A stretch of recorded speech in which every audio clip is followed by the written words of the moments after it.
From WXXI News, this is Connections. I'm Evan Dawson. Our connection this hour was made last February when U.S. Attorney General Pam Bondi told Fox News that she had the client list of the Epstein files sitting on her desk. She promised the public that she would release the full Epstein files within days, fulfilling a campaign promise from President Trump. On February 27th, Bondi claimed to do exactly that.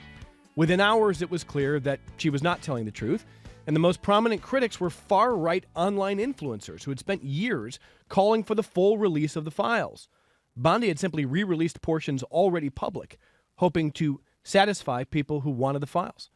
President Trump then said the matter was closed and that people should just move on.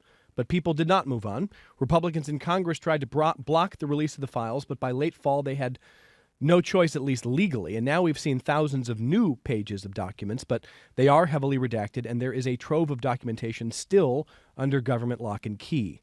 This hour, we have a conversation on the lessons we should take away from this saga, whether we ever see the full files or not. What's clear is that children were trafficked and targeted, and a lot of powerful people knew it. This is supposed to be a country where that doesn't happen. My guest this hour has worked in the protection of children for a long time, and I'm glad to be sitting down with Mary Whittier, interim CEO of the Child Advocacy Center of Greater Rochester. Welcome back to the show. Thanks for being back here. Thanks for having me, Evan. I don't know a whole lot of people who are fiercer advocates for children than you, and so I want to start by asking you, when people say, release the files, have you been in that chorus? Do you feel like we're being denied information? Of course. I think that, what are you hiding? What are you hiding? And I think that, the whole sex trafficking, and we talk about kids, we're talking about kids here. And, there's a lot of claims, well, there's millions of pieces of documentation and we got to get through it all. And we have 400 lawyers working on it.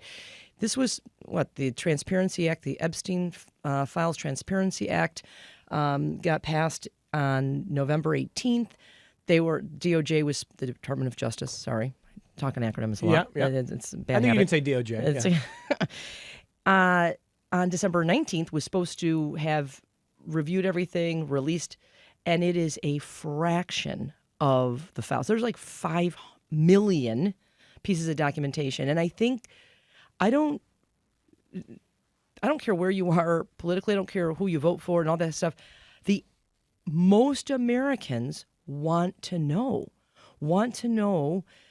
who in power, many men, some women too, many men in power, who was involved, directly or indirectly, who was involved in basically the rape and sexual assault and sexual abuse of children, of minors.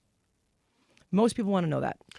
There was a piece about almost 5 years ago that came out that, at first glance, whenever I see the word Pizzagate, I recoil because Pizzagate was not a real scandal, and it was, trumpeted by some far-right folks as, an underground dungeon in a pizza parlor, and someone actually went in there with a gun, and it was a mess. But the piece that I read almost 5 years ago said the Epstein Files saga is what makes people believe the Pizzagates are real, because sometimes a conspiracy is real. Sometimes there is a conspiracy. A lot of the times not, but sometimes there is. And this is the kind of thing that makes people go, well, what else are you hiding? Oh, of course. And if you've got nothing to hide, why don't you share the information? And a lot of people are criticizing, they've redacted pages and pages, all blacked out. And yet you're thinking, okay, well, whose name is in that you're protecting? But on the flip side, they say, well, we're doing this to protect the victims. And some of the victims' names have gotten out. So it is, again, we as a country deserve to know this. We are talking about children here. And the reality is this. In our country, 1 in 10 children, by the time they turn 18, will suffer some form of sexual abuse. Right? Now, 1 in 10. 1 in 10. And actually, that, I hate to even say this, but, 30 years ago, it used to be 1 in 4 girls and 1 in 6 boys. But, we've making some progress. It doesn't feel like 1 in 10 because it does seem like the more people talk about child sexual abuse, the more people come out and tell their story and what happened to them. It might be more than that. Oh, yes. But my point is that 90% of kids are sexually abused by someone that they know, love, and trust, which is why only 10% ever disclose. And in a situation like this, where kids were raped and trafficked and given whether it was money or things that they didn't have because they had nothing and were really completely taken advantage of. And then you've got people that are complicit in this. It's just, this is the world that we live in at the CAC of Greater Rochester every day, right? So we see kids all the time, and we've been around for over 21 years and have evaluated more than 33,000 children for sexual abuse. We also evaluate all the kids that have been severely physically abused, and our team of professionals also investigates all the child fatalities. So, child abuse is a real thing, and this is absolutely a part of that. So when we're talking about, the sex trafficking of minors, and you're talking about people in power that are either directly involved or knew something was happening or kind of thought something was happening, but they don't want to say it, we as a country deserve to know.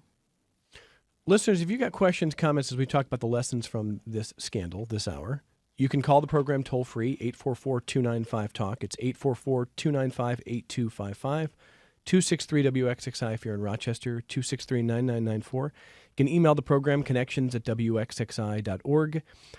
You can join the chat on YouTube if you're watching on the WXXI News YouTube channel. We're talking to Mary Whittier, interim CEO of the Child Advocacy Center of Greater Rochester. So when they talk about, we've got to protect the victims here, I want to talk to you about what it means to truly protect victims. And I'm thinking about some of what Vice President Vance recently said. So before J.D. Vance was even in the Senate, back on September 4th, 2021, he had been one of the harshest critics of Donald Trump. He compared 10 years ago, he compared Trump to Hitler. Here's what J.D. Vance tweeted on September 4th, 2021. He said, quote, "Remember when we learned that our wealthiest and most powerful people were connected to a guy who ran a literal child sex trafficking ring, and then that guy died mysteriously in a jail, and now we just don't talk about it?" That was J.D. Vance, September 2021. Now, Vance is vice president. He says no one is hiding anything. And anyway, it takes a long time to go through all the documents and make sure that the victims are protected. He's flipped entirely. So what does it mean to legitimately protect the victim? What should they be doing in communicating with people who are known victims, in redacting documents appropriately? What should be happening? If they're going to protect victims, first off, you've got a lot of adult women that are, some of them are speaking out, right? And they should be protecting their names, getting permission from them. What they shouldn't be doing is protecting the people that were sexually assaulting and raping and sexually abusing these kids. So to protect victims, it's similar to why we get calls all the time at the CAC. And a lot of times, sometimes from media, but they'll say, well, geez, did you have this case? Did you have this case? The media now knows we can't say we had X case or Y case because we are protecting the identity of that child, right? So we cannot say, oh, yes, little Johnny Smith came to what used to be called Bavona Child Advocacy Center, now CAC of Greater Rochester. We can't say that, right? So what we say is it's an opportunity to educate people that this is the darkest of the dark, and it happens every single day. Again, 1 in 10 kids, by the time they turn 18, will suffer some form of sexual abuse, including the sex trafficking, yet less than 1 in 10 disclose that because 90% of kids are sexually abused by someone that they know, love, and trust. This is a little different. This is hush money. This is threatening. You are talking about, think about it, the President of the United States, no matter who it is the most powerful person in the world. You've got people that are so incredibly powerful, so incredibly rich. They've got resources, and you're talking about a 14-year-old who can't afford to buy lunch or can't afford to eat, but isn't. So what we need to do is you can take the time to redact, some of the victim names, but I don't believe if you have nothing to hide, Evan, then why is it taking this long? If you have nothing to hide, then release this information. You're saying they can do the work to redact and to protect victims and names, and still names, et cetera, and they can still have documents out by now. 100%. There's no reason logistically that this should still be delayed like this. No. And they'll say, well, we got 5 million pieces of documentation. And again, it's, if we made this a priority, and if you talk to anybody, You go to a soccer game, you go to your job, you go to a Wegmans, you look on social media. People just keep saying, release the files, and now they're like, okay, well, we came up with this Epstein Files Transparency Act. Does it feel transparent? I don't know, not really. Well, especially when the White House spends a lot of time talking about Bill Clinton, and listen, Bill Clinton's in the files a lot. I don't think this should be partisan. Absolutely not. It's a not. disaster if it's partisan. It does not matter to me as an American, and it shouldn't matter to most people if it's Bill Clinton, if it's Donald Trump. Who is in there? Put it out there. Absolutely. And then let the consequences come to those people. I agree 100%. And I think that we're in alignment with most of the people in this country. It doesn't matter. That's why I said most people, it doesn't matter political party. They want to know, and people then need to be held accountable. It's so much of the issues and the dynamics around sexual abuse and sexual assault. There's something that Dr. Roland Summit called the sexual abuse accommodation syndrome, and it talks about how children accommodate, right? And why don't they tell? What people say this all the time. Well, if that really happened, they of course they would disclose. Are you kidding me? Most kids don't disclose because they feel ashamed, embarrassed. Can you imagine if it's some rich person and they can pay you off, or they'll say, I'll kill your mother, I'll kill your brother, I'll kill your dog. You're going to get deported from this country. Like, these are kids. Well, and then the other aspect is, there's a clip I want to listen to here. The other aspect of what may have happened with some of the kids who were trafficked is, you start telling these kids, you have no life and no future. I can give you a future. You can fly on planes with powerful people. You can go to beautiful islands. You're going to have to play by our rules, but we're going to give you a better life. And we're going to give you a great bed to sleep in, and all the food you want, and clothes and designer. And you think, ooh, that enticement. But that's part also, Evan, of the human trafficking. They kind of trap you in with that? Very much. And then you're hooked, and then you're locked in, and it's this constant push-pull, and it causes so much emotional damage because, well, but at least I've got a bed to sleep in. At least I'm warm. At least I'm getting something to eat. At least they say, they care about me. Like, yeah, so I have to give a blowjob. So what? Can I say blowjob on the? I don't know. I don't know. How about this? Euphemize in the future, and then we'll check to see if that's okay. But yes, I understand what you're saying. Let me edit this. What you're saying is, they may say, so I have to engage in sexual activity that might be new to me, might be unwanted for me. Almost certainly is unwanted. But let me interrupt you. Not sexual activity, rape. Okay, Evan. okay. Let's call it what it is. Thank you. This is not consent. I'm trying to euphemize for the sake of editing on the airwaves, but we shouldn't euphemize so much that we sanitize this. 1,000,000%. Okay, and so I appreciate that distinction. Mm-hmm. Now, which brings me to this. You had a conversation with our colleague Adam Chodak, and I thought it was a really good conversation, and he referenced a point that was being made on the Megyn Kelly show. Megyn Kelly has her own podcast and show, former Fox News host, former NBC host. She was having a conversation with Batya Ungar-Sargon, who has her own show, and they were talking about the idea that it's different if the kid is 15 or 14 but looks like an adult versus 8 years old or young. And I want to listen to this clip because this clip got a lot of purchase. A lot of people thought, yeah, this is a good point here. And maybe the kids involved actually wanted this. Maybe they were consenting. Maybe it wasn't a case of just against their will. Let's listen to what Megyn Kelly had to say.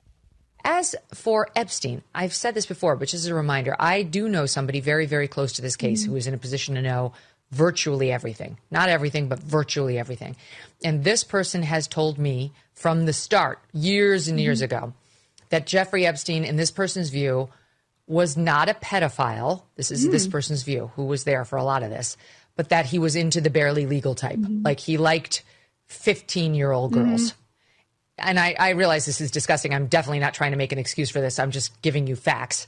That he wasn't into, like, 8-year-olds, but he liked the very young teen types that could pass for even younger than they were, but would look legal to a passerby. And that is what I believed, and that was what I reliably was told for many years. And it wasn't until we heard from Pam Bondi that they had tens of thousands of videos of alleged, forgive me, they used to call it kiddie porn, now they call it child sexual abuse material, on his computer, that for the first time I thought, oh, no, he was an actual pedophile. I mean, only a pedophile gets off on young children abuse videos. She's never clarified it. I don't know whether it's true. I have to be honest. I don't really trust Pam Bondi's word on the Epstein matters anymore. Yeah, so I don't know what's true about him, but we have yet to see anybody come forward and say, I was I was under 10. I was under 14 when I first came within his purview. Look, you can say that's a distinction without a difference. No, it's not. I think there is a difference. Yeah. There's a difference between a 15-year-old and a 5-year-old. Yeah. You know, it's just whatever. All right, that's Megyn Kelly talking to Batya Ungar-Sargon. What do you hear there, Mary Whittier? No. 15, 5. So you're going to compare what's worse? Raping a 5-year-old or raping a 15-year-old? No. And I don't care how old the 15-year-old looks. To me, this is justifying the justifications. Are you kidding? No. Age of consent in the state of New York is 17. Across the country, every state's a little different. 16, 17, or 18 is age of consent. And remember, age of consent, okay, so let's say it's 17 here in New York. And a 17-year-old is having a relationship, a consensual sexual relationship with a 19-year-old. Right? So that's consent as long as there's not abuse of power, that sort of thing. You have a 17-year-old with a 47-year-old, that's a different animal. So it is about power. It is about control. It is about taking what they want. And it feels like a rationalization. You're going to say, well, boy. She was 14, but she looked 18. Or, boy, you're sick. You are really sick if you rape If you sodomize a 5-year-old, you're really sick. You're just sort of sick if you sodomize a 15-year-old? No, I'm not buying that. No. These are kids. These are impressionable kids. Remember, this is a little different because, again, age of consent in New York State is 17. It's the youngest is in the States is 16. But it's like you're going to rationalize that and say, well, they look a little older. Or so I actually thought know? they were barely legal. That was the phrase Megyn Kelly used, that they wanted girls who were barely legal. And then Megyn Kelly says, like 15. Yeah. Which was, to me, totally incongruous in the clip. Yes, and I feel like, how are we not all ready to throw up, whether they're 5 or 15? Let me tell you, it is, you cannot justify this. He is a predator, was a predator because he's no longer with us. And Evan, we see it every day at the CAC. We see it every day. And we have kids and victims as young as 6 months old, all the way up to, we see kids up to the age of 18. And then we also see over 18 that have intellectual developmental disabilities, which is a whole other ball of wax because a lot of those times those kids are nonverbal and they can't even tell you what happened. But we see this abuse every single day. We evaluate about 18 to 2,000 kids a year. And again, a lot of these kids, most of them do not tell, or if they disclose, are kind of dipping their toe in the water to see, geez, is someone going to believe me? And then if nobody does, then it's even worse. And I think with a situation like this, like you said, it's enticement. They've gone after the vulnerable. A lot of these kids didn't have much, broken families, right? Didn't have a lot of resources, a lot maybe in poverty, and then some of them was, well, my one friend said I could make some money. I could still go to school, but I don't have any money and I got to help pay for my family back at home. And so if I do this with my friend, then at least I can, help my family back at home. It's very, very complex. This whole, what's not complex is right and wrong. It's wrong. Right. But for kids, this is the only way I can afford to help feed my family if I engage. But that's different than consent. Oh, these kids are not consenting. I'm going to tell you that right now. they're not consenting. No. Well, so, okay, let me read some feedback from listeners here. First of all, Andrew says, is your guest saying if two 15-year-olds have sex, they're both going to jail for underage? No. Okay, so you want to explain? No, sure. And, some of us, well, no, not me, but, there are people in the community that at 15, they had sex, right? So the issue is the imbalance of power, right? Now, technically, I'm not a lawyer, so don't quote me on this, but I think there are some things that technically they say are illegal, so you're not supposed to have sex before you're 17. Does anybody follow that rule? I don't know. But no, 15, absolutely not. It's the imbalance of power. But that whole phrase, I'm dating myself here, so don't ask me how old I am, but 16 will get you 20. That whole thing. 15 will get you 30, 60. I've heard variations of it over the years. Yes, right? So no, it is age of consent. Illegal phrase, by the way, we should explain. A legal phrase, have sex with a 16-year-old, you're going to get 20 years in prison. I'm sorry. I should. I think it's obvious, but go ahead. I know. So no, two 15-year-olds are having. Or I should say, I'm going to use your term, rape a 16-year-old. Yeah, correct. If you're 40 years Correct. old and you rape a 16-year-old, you're going to get prison. 20. You're going okay. you're going to Is prison. that better? It is. Better. Good job. Okay. Good job. Okay. And I think, but there are some, sometimes you've got like a 17-year-old and a 20-year-old. People are like, oh, well, he's older, and but no, we are not talking about that. We are talking about someone taking advantage of a minor and the ability to consent. However, your listener, Andrew, two 15-year-olds, we're going to pretend here for a minute, 15-year-old girl is completely inebriated, completely under the influence, and the 15-year-old boy is not, and he has sex. People can't see me, but I'm putting that in quotes, sex. No, she cannot consent. Yeah, okay. She's incapacitated. So the She cannot circumstances consent. matter. Of course. Sure. Of course. But just the general question Andrew has, if two 15-year-olds who are dating have sex, no one's sending them to jail. But I'm going to say for the record, please protect yourself. Yeah. Please protect yourself. Be smart. Yes. Yeah, my goodness gracious. Yes. Okay. Now, let me work through some other feedback here. Steve, where is it, Steve? Steve just said, thanks for keeping this at the forefront of the conversation. It seems like there's a lot of things going on with the government right now being used to distract from this issue. Steve in Rochester. I can't speak to intentional distraction from the issue, Steve. I can just tell you a lot of the people who spent years saying this should be an absolute priority are now in power, and it is not a priority.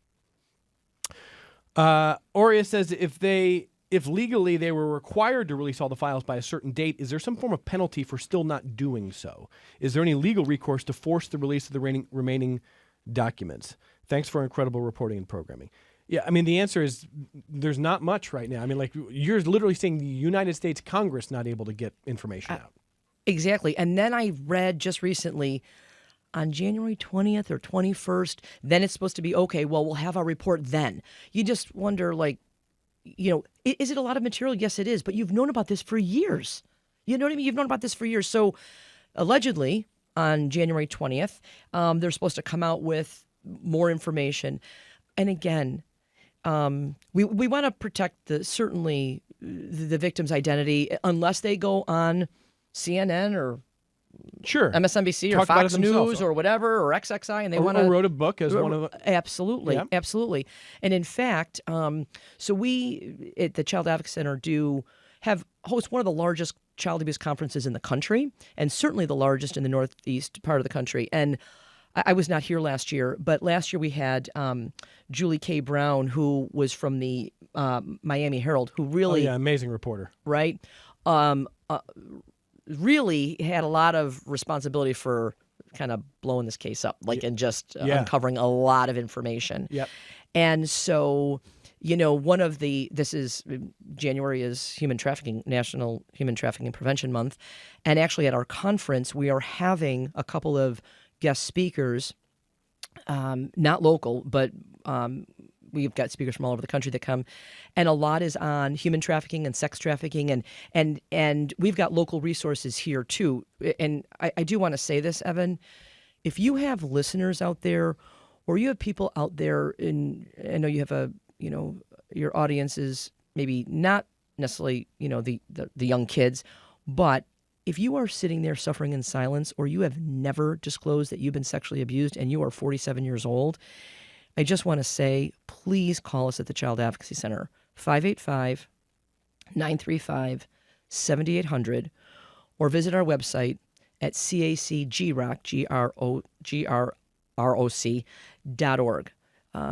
CACGROC.org, because I cannot tell you in all the years I have worked for, again, Bavona, now CAC, how many adult survivors have come up to me, and that was the first time they've ever disclosed this, that they were sexually abused, that they were raped, that they were taken advantage of, that they were paid for whatever it was. And just the notion of, oh my God, this is the dirty little secret. Oh my God, we don't talk about this. You know, the hear no evil, see no evil, speak no evil. We're going to put our heads in the sand. We cannot do that. We're better today than when I was a young social worker in CPS, 35 years ago, but we have so far to go. We have got to talk about issues like this, issues about child abuse, issues around domestic violence, issues around power and control, because it is so pervasive. And it's not just here, it's all over the world. So let me just ask you a question that is maybe related and is not about kids, but is about the idea of professional sex work. There's a lot of debate about whether adults should be able to simply engage in sex work if they so choose.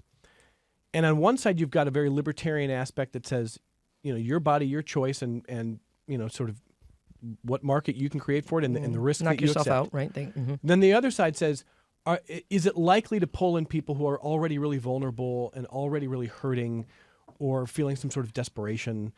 And is there sort of an imbalance there? And should that either be regulated or banned outright here? Do you have any disposition towards that? Well, this is what I will tell you. The vast majority of prostitutes, whatever term you want to use, have childhood trauma, most of which is being sexually abused as a child, most being exposed to domestic violence. The vast majority of female inmates, almost 98%, have childhood trauma. Mostly Female inmates that high? Yes. And they'll say, oh, they're in there for drug use and this, that.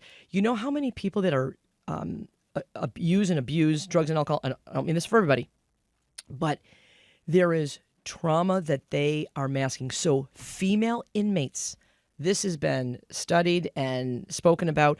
Same thing with prostitution. So then now we're switching to this, I'm a college kid. I can't get a job, but man, I can make $1,000. Oh, God, should I do that? So, I'm not going to, that's... I know it's outside of the work that you do. It is. However, I got to think to myself, I think about self-worth. I think about self-esteem. I think about risky behavior. I think about, for them, is it so desperate to be able to do that? And a lot of those women will share with you really, really rough childhood, really dysfunctional, a lot of trauma, and a lot around child abuse. And 60% of children that we see that are child abuse survivors suffer what we call polyvictimization, right? So they're not just sexually abused, they're exposed to domestic violence. There's substance use in the home. There's mental illness. There's neglect. There's, poverty. So there's a lot of kids. It's not just, oh, Uncle John raped me. It's that happened, and they grew up in a violent home, and they had no food, and there was educational neglect because they couldn't go to school because they were taking care of their 3 little siblings. So 60% of kids suffer from polyvictimization, and it's complicated. If you look at a lot of drug treatment facilities, a lot of trauma, a lot of Sexual abuse. trauma. Yes. And child abuse and domestic violence, about 50% of the cases that we see at the CAC have DV involved in them, domestic violence. So it's child abuse, it's sexual abuse, or severe physical abuse, because remember, we also evaluate those kids. And we also, our team of professionals evaluates all the child fatalities. But the correlation between child abuse and domestic violence is huge. And that connection, and which is why we have a very strong connection and affiliation with Willow Domestic Violence Center, because we see their families, they see our families, kind of thing. And it's it's pretty pervasive that way. After we take our only break, I've got more questions from the audience for Mary Whittier, who is joining us, the interim CEO of the Child Advocacy Center of Greater Rochester. And we're going to talk before the end of the hour about, some of the important lessons that she hopes we are all taking from this. Again, like I said off the top, whether we see the full release of Epstein files ever or not, we know enough to be horrified.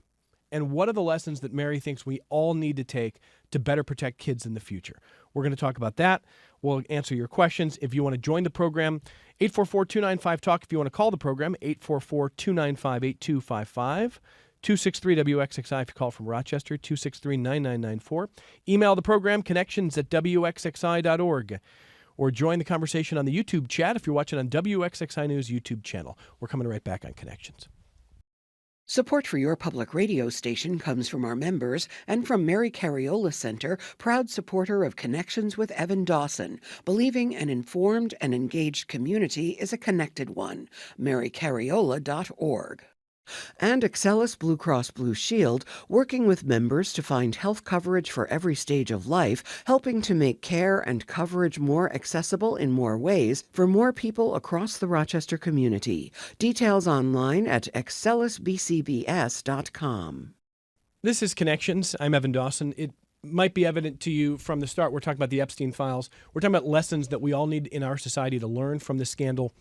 Whether we ever see another document or not, whatever we end up seeing in the future regarding redactions or not, we know enough that kids have really, really been hurt here. And whether that's clear enough or not, I should just say we're talking about sexual violence. And for listeners, for viewers who that's hard for, just know that that's part of the conversation. I will also say that, I appreciate if you were listening in the first half hour, did we end up redacting or dumping what was said, the one line? We did. So there was one little section, and I just want to say, Mary Whittier and I have been talking about how do you talk about this in ways that are really direct and really descriptive, that don't just sanitize and scrub things so clean that you actually protect the abusers. So there's language that I'm not allowed to use on the radio. I'm not allowed to use on YouTube. I'm not allowed to use on a podcast or all of our platforms, but it's pretty descriptive. So we're going to talk as specifically as we can. Mm-hmm. Because we need people to know how serious this is, how direct this is, yes, without protecting abusers. And you're used to speaking very frankly, aren't you? I am. I apologize for that. But, nobody heard it, it turns out. So. It reminds me, for people that are listening, if people have not seen the movie Spotlight, put that at the top of your list. But there is a line in that movie where the reporter, who actually we also had at the conference many years ago, she was Sasha Pfeiffer. She was fantastic. She was interviewing an adult survivor, and they were in a coffee shop. And he's very nervous, and he's eating like 4 muffins, and he spills his coffee, and and she says, "It's okay, take your time." And she's like, tell me what happened with the Catholic priest. And she said, he said, he molested me.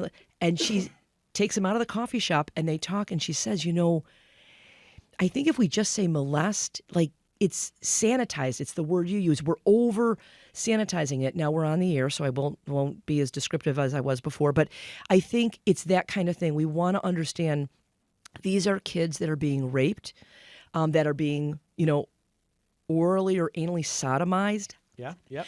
And digitally penetrated. I mean, yes, I can say that. We're speaking very directly here. Yep. We are not talking about. Yeah. So, and I know this is not the cocktail party people want to talk about. This is not the but if we don't, we used to say all the time when we were in Child Protective and at the CAC for years, you see something, you say something. My dear colleague at the DA's office, Sarah Van Stridonk, who is actually going to go to Ontario County, her famous quote is, "Don't be a bystander. Do not be a bystander." You know how many bystanders there were for this? And the Epstein file, how many people that knew about this stuff and didn't say anything because they're protecting their own reputation, because they're protecting their image, because they're protecting this, because they can pay off kids. It's horrifying. So let me get some more feedback here. Michael wants to know that if it turns out that President Clinton is shown to have abused girls, do you think he should go to prison? I think that no matter who the politician is, who the man in power is, who the woman in power is, if there's now, there's statute of limitation laws, too. Again, I'm not the attorney here, but I think it's anybody that is raping kids needs to be held accountable, whatever that is, whether it's prison, if it's, the statute of limitations is expired now, because there's that issue too. I think everybody should be accountable. I don't care who it is. Bill Clinton or anybody. No, who cares? No offense, Evan Dawson. Yeah, if I'm in the Epstein files, man, send me to prison. I got lots of cop friends. They'll be coming after you. I mean, honestly, right? I mean, like, that's the standard has to be that if my dad ends up in the files, which he's not, yes, send him to prison. Yes. Or do something. Yes. And that's the whole point.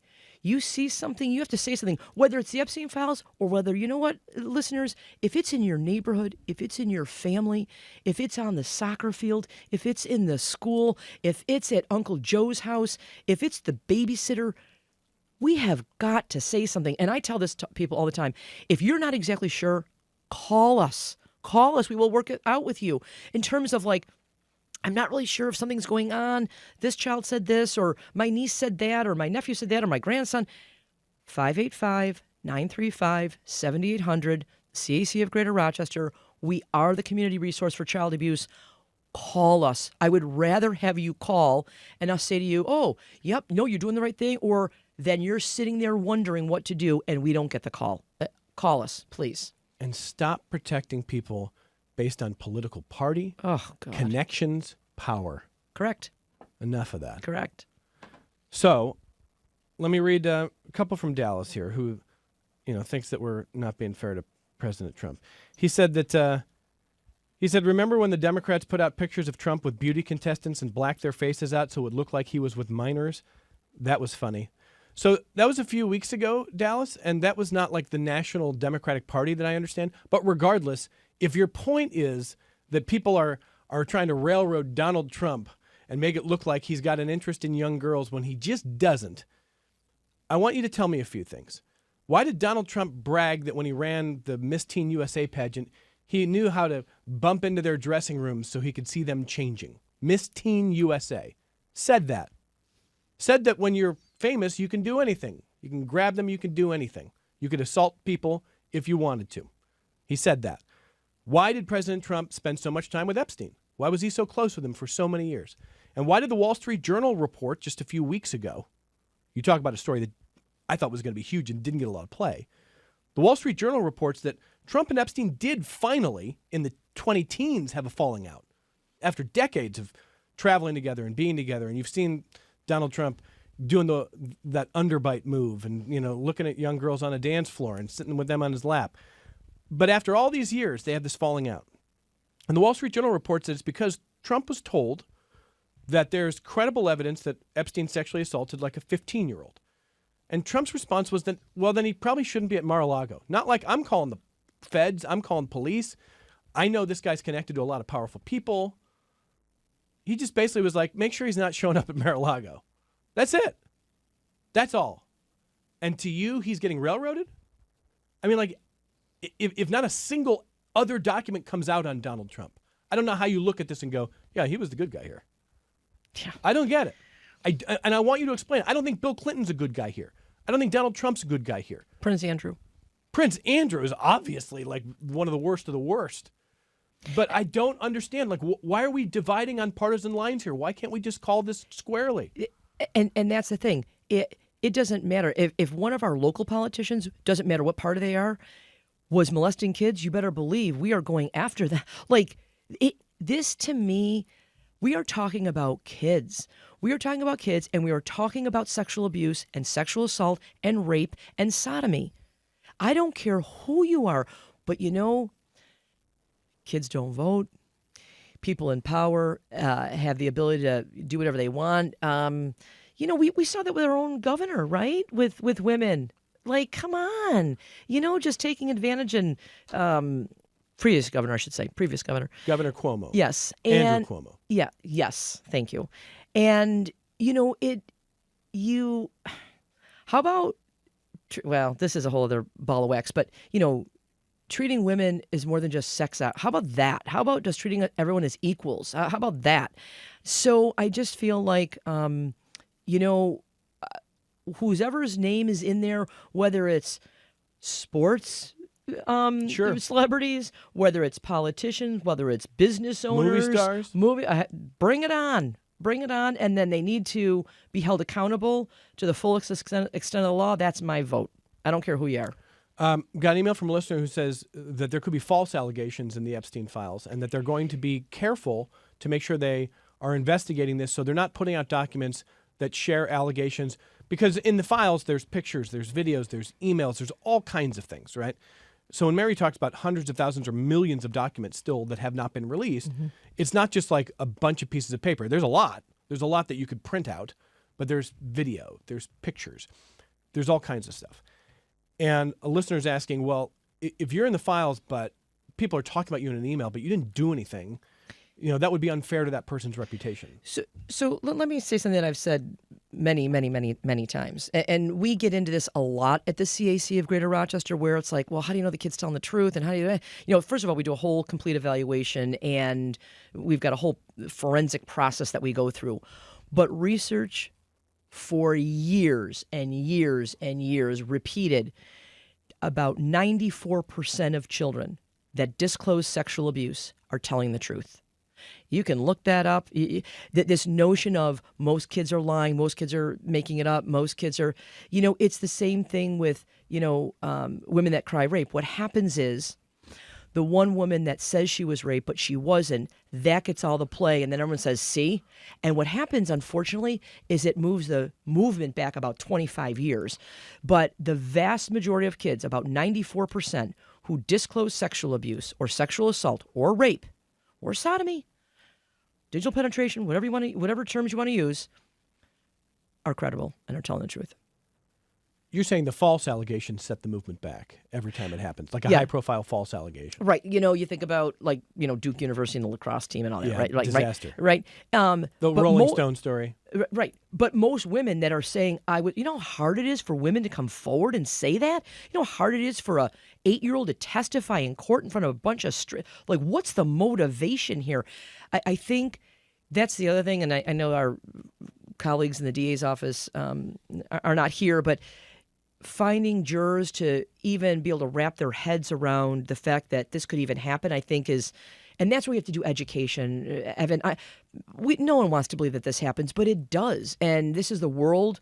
It's the world that I've lived in for the better part of my career. And if I had $1 for every time someone said, oh man, that doesn't happen, I wouldn't have to work. It's just, but there is a darkness there and an evilness, or whatever you want to call it, where people do atrocious things to kids. And someone like Jeffrey Epstein, who is an absolute predator, that stuff is real. So what's the most important takeaway that you want us all to have from this?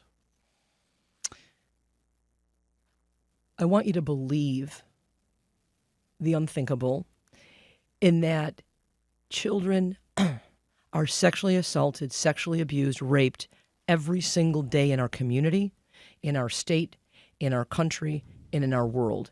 And if you think that I will tell you right now, Evan, every person that is listening to this, they know someone that was a victim. They just do. They may not know it because their cousin might have told them that, or that their teacher or their colleague or their coworker or the people that they go have a glass of wine with, or play bunco with. Is bunco even a thing anymore? I don't know. Well, that is real. I used this this analogy the other day. 25% of pregnancies end in miscarriage. Most women do not talk about that, but when they do, all of a sudden they'll be in a room of friends and they'll be like, or just colleagues, yeah, I had a miscarriage, because they think they're all alone. They think it's rare. They think it doesn't happen to them. And then they start finding out 1 in 4 women, or their guy friends, yup, my wife, my girlfriend, yup, my mother, my aunt, so the more we can talk about that, and that's like, oh, I feel like a failure. None of which is true. Not the same thing, but we have got to talk about this issue. That's what I want people to know about. And I also, you see something, you say something. Do not be a bystander. You talk about our president who said, just don't show up to Mar-a-Lago. What, to protect your own reputation? You couldn't call the feds, which is probably speed dial. Like, I don't care who it is. Let me make that clear. I don't care who it is. You harm a child, you need to pay the consequences. What is it going to take for our society to get to that point? A lot. Like, people cannot, that, what is the monkeys? Hear no evil, see no evil, speak no evil. People have got to take that off. People got to get their head out of the sand and say, this is possible. And if somebody, whether it's a kid or an adult that said, this is happening to me, you support them, you believe them, you try to get them whatever kind of help they can. But as a society, we need to value children way more than we do. When you think about who we are elevating to positions of power, that certainly matters. Mm-hmm. And in 1992, people got to remember, 1992 when Bill Clinton was first elected, that was 6 years before Monica Lewinsky. That was years before the decades-long travel with Epstein. All that stuff happened after he was elected, but when he was running, it was clear he had some sexual dysfunction or, stepping out of his, it was clear that there was something. Yep. And they tried to smear Paula Jones and people like that. But when you elevate people to positions of power, so Bill Clinton gets elected president and all that stuff happens after that. Donald Trump is running in 2015, 2016, and the Access Hollywood tape comes out. When you're famous, you can do anything. He says it, thinking he's not being recorded, being totally unguarded. Grabbing, I can't say it on the... A month before the election. People thought it was okay. And he wins. Yep. And then he wins again after the only time in history that we haven't had a peaceful transition of power. You elevate people to positions of power who've given you indications that they may not. Who also, just for the record, there are 27, 28 different women who have accused, spoken out about him sexually assaulting them or raping them. 27 or 28 different women. Talking about Trump here. Yes. Yeah. So, but I think a lot of it too is, we need to raise our boys and our girls. Like, we got to raise our boys to respect women, to respect girls. They are. A whole other conversation that's on that, a Mary. whole I could other ask you about the Tate brothers and all the things that are in the culture right now that are really, really ugly for young men. Yep. It's not helping. No. Andrew Tate talks about women like they should be men's property. Mm-hmm. That they should be sexually dominated. Mm-hmm. He has millions of followers, and the White House helped make sure that he avoided legal charges in Romania. We are elevating people like that to the forefront of society. Yes. It's disgusting. Okay. But, I didn't mean to make it a rant here. No, but can I give your listeners also, just because we're talking about sex trafficking and sex trafficking and human trafficking all together, there is resources out there. So there's a national hotline at 888-373-7888 that people can call. Locally, the Center for Youth has their Safe Harbor program, and that number is 585-271-7670. And there's also an organization called Miss Julie's School of Beauty, and that's for mostly women that have been through horrific abuse, a lot of human trafficking, sex trafficking, and that is a way out to have a career in cosmetology. And that program phone number is 585-355-4724. But if you are out there listening and you know someone where sexual abuse has touched you or a child that you know, and you just need someone to call to figure out, what do I do with this? So you don't want to be a bystander. You do, if you see something, you do want to say something. You are an adult survivor that is never, ever disclosed before. Please call us at the CAC of Greater Rochester, 935-7800. Last minute for the people in that category. Mm-hmm. Who have never disclosed. And they're thinking, what good's it going to be if I come talk about it now? You are not alone. You have a lot of good company. We can help. That's unresolved trauma, Evan. And you don't have to live your life with this secret that is probably eating you alive. Because that's what we hear from survivors all the time. Mary Whittier is the interim CEO of the Child Advocacy Center of Greater Rochester, and pretty soon we're going to meet. Who are we going to meet? You're going to meet Jeff Peer. And he is going to be the new president and CEO for the CAC of Greater Rochester. He starts in early March. We're going to have about a month or so of crossover and a nice warm handoff. And you're a big fan. I am a huge fan.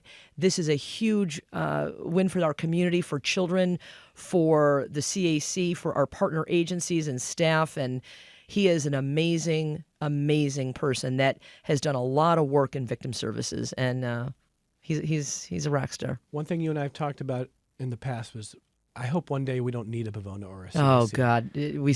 We're not close, are we? We are not close. But until then, we're going to have the Bavona. We're going to have the CAC. We are going to be the community resource for child abuse, and we will continue to do that and until we don't need ourselves anymore. But we are here for our community.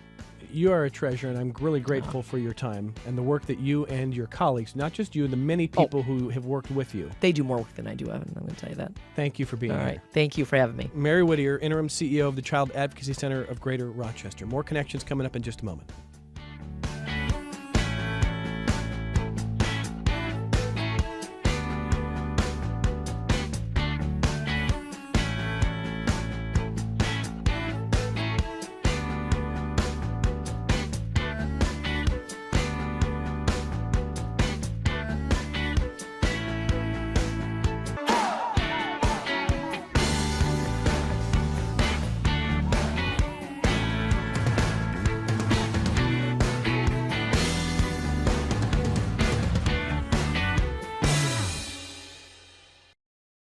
This program is a production of WXXI Public Radio.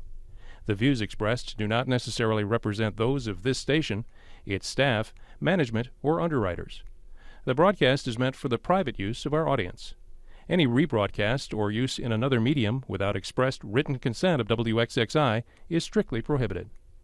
Connections with Evan Dawson is available as a podcast. Just click on the Connections link at WXXInews.org.